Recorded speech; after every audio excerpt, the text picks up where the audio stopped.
Hi అండి. మన forex ట్రేడింగ్‌లో ముఖ్యంగా గోల్డ్ వెర్సెస్ డాలర్ ట్రేడింగ్ ఎట్లా జరుగుతుందో మనం మినిమం బేసిక్ ఐడియా ఉండాలండి.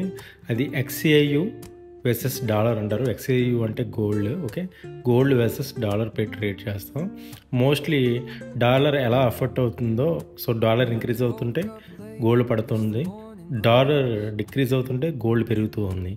ఈ ఎఫెక్ట్స్ గోల్డ్ మీద ఏమేమి ఎఫెక్ట్స్ ఉన్నాయో మనం తెలుసుకుందాం. యాక్చువల్గా యాన్ ఇంక్రీజ్ అయినా లేకపోతే యూరో ఇంక్రీజ్ అయినా సరే డాలర్ వాల్యూ అనేది పడుతూ ఉంటుంది. డాలర్ వాల్యూ పడుతూ ఉంటే గోల్డ్ ప్రైస్ ఇంక్రీజ్ అవుతుంది. ఇంకా గోల్డ్ ప్రైస్ ఇంక్రీజ్ అవ్వడానికి కారణాలు ఇంకా 4-5 పాయింట్స్ ఉన్నాయి, అవి కూడా తెలుసుకుందాం. యాక్చువల్గా ఈవెన్ ఇన్ఫ్లేషన్ రేట్స్ కానీ ఇంక్రీజ్ అయితే, ఇన్ఫ్లేషన్ ఇంక్రీజ్ అయిందంటే గోల్డ్ వాల్యూ కూడా ఇంక్రీజ్ అవుతుంది.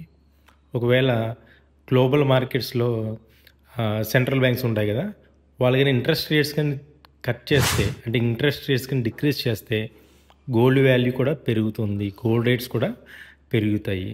అట్లాగే మనం గ్లోబల్గా టెన్షన్స్ ఉన్నాయి కదా, వార్ టెన్షన్స్, అంటే యుక్రెయిన్ రష్యా వార్ కావచ్చు, లేటెస్ట్గా ఇండియా పాకిస్తాన్ వార్ అది జరిగింది కదా, హమాస్, ఇజ్రాయెల్ ఇరాన్ ఇలాంటి రిలేటెడ్ వార్స్ ఉన్నప్పుడు, గ్లోబల్గా టెన్షన్స్ నెలకొన్నప్పుడు గోల్డ్ ప్రైజెస్ పెరుగుతాయి.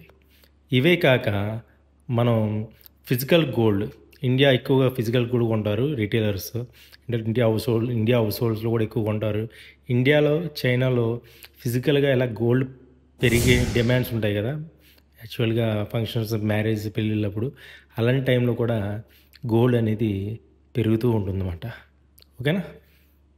అలాగే పొలిటికల్ అన్సర్టినిటీ కదా, అంటే గ్లోబల్గా ఏదన్నా కంట్రీస్లో, మేజర్ కంట్రీస్లో పొలిటికల్ ఇష్యూస్ వచ్చి ఏమైనా అన్సర్టినిటీ ఉండి, అంటే అక్కడ ఉన్న పిఎంస్ ఎవరైనా మారి పరిస్థితి ఉంటే అలాంటి టైంలో కూడా గోల్డ్ రైజ్ అయ్యే ఛాన్స్ ఉంటుంది మోస్ట్లీ.